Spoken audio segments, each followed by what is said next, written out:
Fellow Guyanese, good morning. First of all, on this morning and today, as we reflect on the lives of our servicemen and we remember them in prayers, in inspirational moments, I take this opportunity to thank all the religious leaders, the churches, the families, and all Guyanese brothers and sisters, the radio stations, the television stations, who are participating in this very important moment in our country, in uplifting not only the spirits of the families, but also in uplifting ourselves as a country and as a people.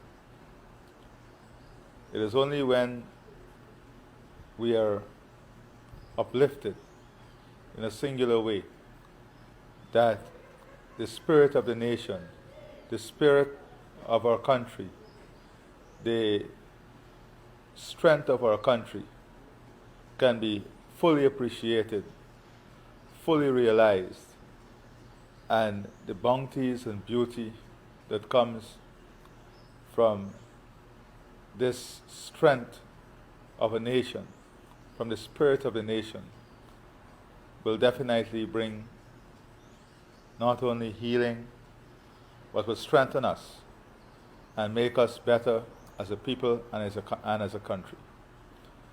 Today, I wanted to outline clearly the steps that preceded my decision to agree to a conversation, a meeting with President Maduro of Venezuela. As you're aware, from the inception, we made it very clear that on the issue of our border, the controversy in relation to our border, there is absolutely no compromise. This matter is before the ICJ, and that is where it shall be settled. There is no negotiations on this. There is no compromise on this. As you're aware, the ICJ has already issued orders that call upon Venezuela to ensure that status quo remains. Secondly, as it relates to our allies and our partners, we are tremendously proud of the level of partnership, the expanded partnership, the strength of our partnership. And we are going to continue to strengthen this partnership. For a matter of fact, there are a number of activities that are planned, there are a number of activities that are scheduled. And these activities, these training programs, these exchanging programs will continue as planned. I want to thank all our allies. I want to thank all our friends for the continued show of support, for the continued principled stance in standing up for international law. We have committed ourselves to international law, and that will not change. As you are aware, we had said that Guyana is committed to peace. We are committed to every action that will ensure this region remains a region of peace and a region of stability. We have a commitment to this region to work together to ensure the prosperity, the stability of our region. We have said that we have no objection to any conversation with Venezuela with the aim of ensuring the peace and stability of our region. However, we have made it consistently clear that on the issue of our border, the controversy in relation to our border, that is before the ICJ, and that is where it will be settled. Now, not only did the 1899 award provided for a full and complete settlement, but the Geneva Agreement allowed for the UN Secretary General to determine a place where this controversy will be settled. The UNSG is the one who determined that the ICJ is that place. And Guyana is committed to the process of the ICJ and the outcome of the ICJ. Further, over the last number of days and weeks, I've had requests from Brazil, CELAC, through the presidency of CELAC, the chairman of CARICOM, and CARICOM itself, that notwithstanding Guyana's position, which they support fully, they requested that I have a conversation with Venezuela. It's made it very clear to them that we have no objections to a conversation, but on the issue of the border controversy, our position is very clear. In the interests of regionalism, in the interests of peace and stability, good neighborly relations, the coexistence of two countries sharing a border, Guyana is always up for any action that would enhance relationship.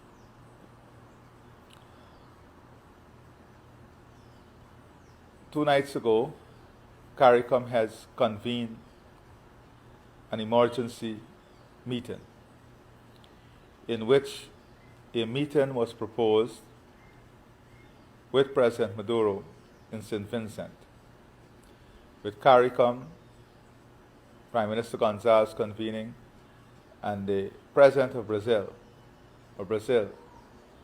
being observers to that meeting. I immediately consulted with all stakeholders, our lawyers, our technical team, our agents, officials from the Ministry of Foreign Affairs, and I had a conversation with the leader of the opposition, updating all of them on the development and having discussions around different ideas. After these consultations, meetings, I agreed that Guyana will participate and I will participate in a meeting on Thursday. In that meeting, we'll have a conversation with President Maduro. I've made it very clear that on the issue of the border controversy, Guyana's position is non-negotiable. That is, this is before the ICJ. We expect that good sense will prevail and the commitment to peace, stability,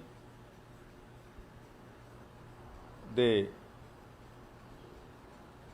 threat of disruption will cease, and I assure all Guyanese, all our investors, our development in all 10 of our administrative regions, all 3 of our counties will continue unimpeded. Continue to push our investment, our investors, to work aggressively to bring prosperity to our country and by extension to our region. I want to also say that our collaboration and cooperation, social cooperation, developmental cooperation, and defense cooperation, our training exchange program will continue as planned. Our joint operations will continue as planned as we strengthen every system in our country, as we work towards ensuring Guyana's territorial integrity and sovereignty is never compromised. We do so with every hope of maintaining peaceful environment in which every country in this region can coexist in accordance with international laws and principles in respect of each other without the threat of force or use of force. We, as a country and as a people, and our allies and friends, always believe that we must stand on the side of what is right. We must always stand on the side of principles. And we must uphold the principle that defines us as law-abiding citizens and country. As citizens and country that abide by international norms and laws, that seek to achieve our development in a peaceful, sustainable manner.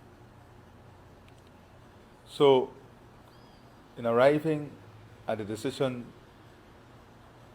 to hold conversation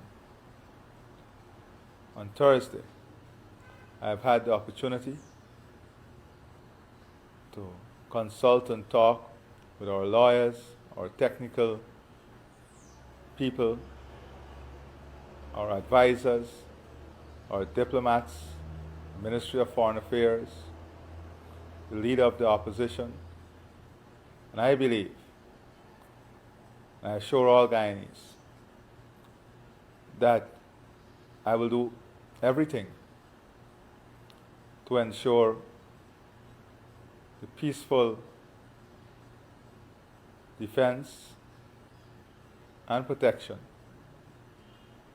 of all of our country. Peaceful defense and protection of our borders, and ensuring that, like Demerara and Berbice, the development, security, peace, and advancement of Essequibo is never compromised. All our counties, every one of our region, will continue to prosper. As we continue to reflect today on the lives of our great men, let us remember that their life was part of this period in the history of our country. Their lives and this period in the history of our country is connected in a very special way. Let their honor, their bravery, let their lives be part of the inspiration that will lift us up in victory, that will lift us up together in admiration by the way we conduct ourselves. Lift us up by example in the way we defend our Essequibo. I go to these talks with the full support of every Guyanese, and I assure every Guyanese that with your strength, with your support, with our total commitment,